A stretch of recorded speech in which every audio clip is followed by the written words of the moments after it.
అనకాపల్లి జిల్లా నర్సీపట్నం నియోజకవర్గం నర్సీపట్నం మున్సిపాలిటీలోని ఉత్తర వాహిని వద్ద పూర్వకాలంలో సత్యనారాయణ స్వామి దేవాలయం వారాహ నది అవతల వైపు ఉండేది. కాలక్రమేణా ఆలయం శిథిలావస్థకు చేరుకోవడంతో 2016లో అప్పటి టీడీపీ ప్రభుత్వం 45 లక్షల రూపాయలతో సత్యనారాయణ స్వామి ఆలయాన్ని పునర్నిర్మించారు. నాడు మంత్రిగా ఉన్న చింతకాల అయ్యన్న పాత్రుడు సుమారు 75 లక్షలతో ఆలయాన్ని ఆనుకొని కళ్యాణ మండపం నిర్మాణానికి కృషి చేశారు. వైసీపీ ప్రభుత్వం వచ్చిన తర్వాత దాన్ని పట్టించుకోకపోవడంతో నిర్మాణ పనులు పూర్తిగా ఆగిపోయాయి.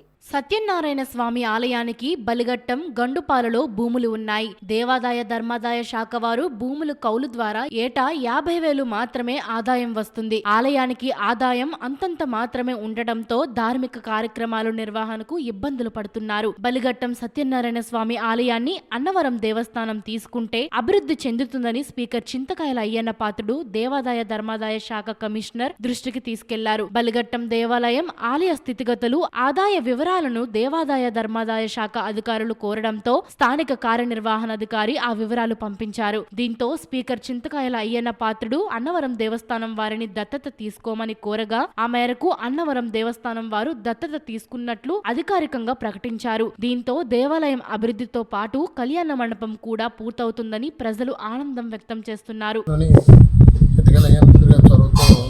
కళ్యాణ మండపాన్ని శంకుస్థాపన చేయడం జరిగింది. ఒక 50 లక్షల దాకా దీనికి కార్యక్రమాలకి పెట్టారు. ఇది మధ్యలోనే ఆగిపోవడం వల్ల పట్టణ ప్రజలకి చుట్టుపక్కల విలేజ్లో ఉన్న వాళ్ళందరికీ కళ్యాణ మండపం లేక చాలా ఇబ్బందులు పడుతున్నారు. కావున ఈ ఎన్డీఏ ప్రభుత్వం వచ్చిన తర్వాత ఈ కళ్యాణ మండపాన్ని అభివృద్ధి చేయాలని ఇక్కడ పట్టణ ప్రజలకి ఒక విలేజ్లకి అందరికీ మంచి జరుగుతుంది. ఆయన చొరవ వల్ల అయ్యన్న పాత్రుడు గారి చొరవ వల్ల ఈ కార్యక్రమం ముందుకెళ్ళాలని, అదేవిధంగా అన్నవరం దేవస్థానం వాళ్ళు కూడా దత్తత తీసుకోవడం జరిగింది.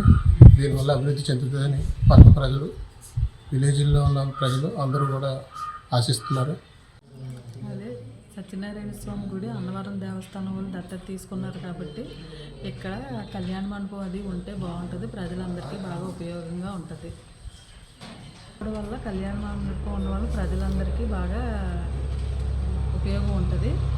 ఉత్తర వాహిని కూడా బాగా అభివృద్ధి చెందుతుంది. దానివల్ల కళ్యాణ మండపం ఉంటే బాగుంటుంది.